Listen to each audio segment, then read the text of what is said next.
Eh bien bonjour à tous, c'est Joaco. Dans cette vidéo, nous allons voir comment activer Windows avec un serveur KMS. Donc pour ce faire, j'ai ici une machine virtuelle. Comme nous pouvons voir, elle n'est pas activée et donc notre but ça va être de l'activer. Donc cette vidéo va se composer de deux parties de plusieurs étapes. Donc la première partie, ça va être d'installer Docker et le serveur KMS. Donc ici, je vais utiliser un serveur NAS Synology sous DSM. À savoir aussi que vous pouvez tout aussi bien installer Docker sous une machine Linux ou même un VPS, mais ces méthodes-ci ne seront pas expliquées dans cette vidéo. Deuxième partie, nous allons indiquer à Windows quel serveur utiliser pour l'installation, donc en l'occurrence notre serveur KMS. Donc première partie, nous allons installer le KMS. Donc pour ce faire, nous allons aller sur notre NAS Synology que voici. Donc nous allons avoir besoin pour cela d'installer le package Docker. Donc pour ce faire, nous allons aller dans le centre de paquets de Synology qui se trouve juste ici. Nous allons chercher Docker. Donc on attend que ça charge. Donc moi j'ai déjà installé, mais en gros vous installez, il va vous proposer d'installer. Donc voilà, ensuite il va falloir aller dans le menu principal, vous cherchez Docker, et voilà. Une fois Docker téléchargé, nous allons aller dans Registre, où nous pouvons aller chercher les mots-clés suivants, qui sont KMS.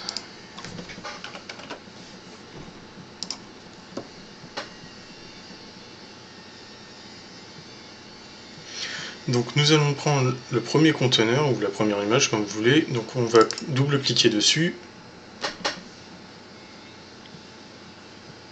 On attend que ça charge bien évidemment.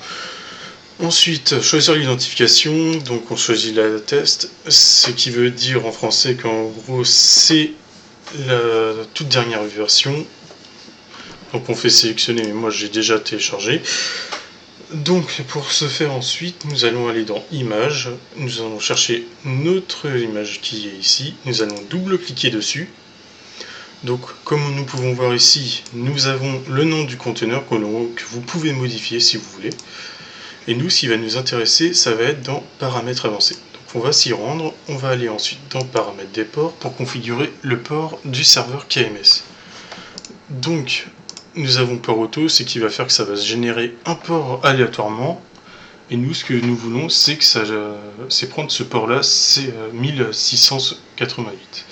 Donc nous allons le mettre, nous allons faire ensuite appliquer, suivant, appliquer.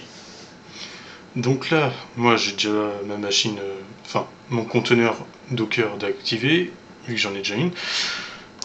Donc vous faites suivant, machin truc, appliquer, et ensuite vous allez avoir votre Docker ici. Donc s'il n'est pas lancé, lancez-le comme ça, avec le petit bouton qui est ici. Et ensuite nous pouvons voir qu'il est activé. Bon, moi j'ai déjà une machine qui l'utilise, bref. Donc pour ce qui est de la machine Docker, enfin du conteneur Docker, c'est fini, nous n'avons plus qu'à nous rendre sur Windows. Donc je retourne à ma machine virtuelle, que voici.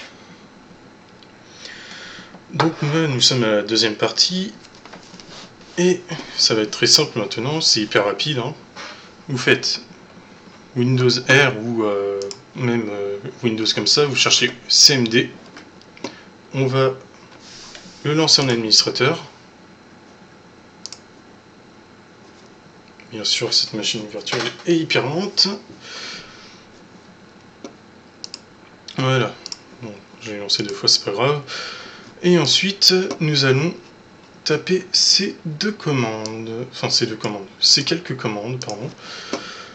Donc, qui sont, si vous n'êtes pas dans Windows System 32, vous faites CD C anti// Windows, vous pouvez faire un tab pour aller plus vite, System 32, encore un tab, voilà, donc là on y est bien. Ensuite, nous allons devoir aller chercher la clé qui correspond à notre version Windows. Donc ici, moi je suis sur Windows professionnel. Donc on va lancer notre navigateur favori. Bien sûr, c'est pas celui-là mon favori, mais bon. On va aller sur ce lien que je mettrai en description. On descend tout en bas. Et là, on va avoir nos clés Windows. Donc on voit que ça va de Windows Server 2016 à Windows Vista et Windows Server 2008. Moi, ce qui m'intéresse, c'est la version Windows 10 Professional. Donc je vais copier la clé. Mais moi, j'ai déjà ma commande toute faite. Donc, je vais copier ma commande. Bien sûr, je mettrai toutes les commandes en description. Donc, on copie. Tac. Ensuite, on va indiquer à Windows quel serveur utiliser. Donc je mettrai les commandes en description, mais il faut savoir que dans cette commande, il va falloir mettre l'IP de votre DSM. À savoir là c'est la mienne, donc on fait encore entrer. Elle est déjà mise. Voilà. Oui. Ensuite, nous allons lancer la commande pour activer Windows. Donc là, c'est en train de contacter le serveur normalement.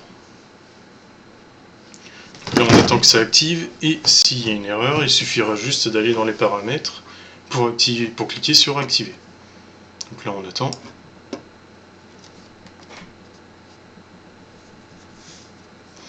Et donc voilà, notre Windows a été activé. Et donc là, ça sera permanent. Et on peut bien voir dans les paramètres, setting pour moi vu que je suis sur une machine en anglais,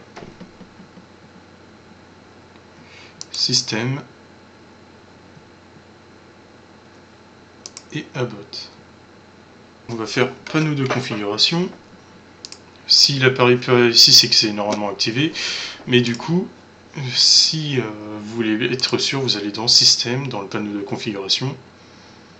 Et normalement, ici, il va vous dire Windows est activé. Donc voilà, c'est tout. Il n'y a pas plus simple que ça. Je n'ai plus la banderole ici qui apparaît pour me dire d'activer Windows. Donc voilà, Windows est activé. Allez, salut à tous, barrez-vous.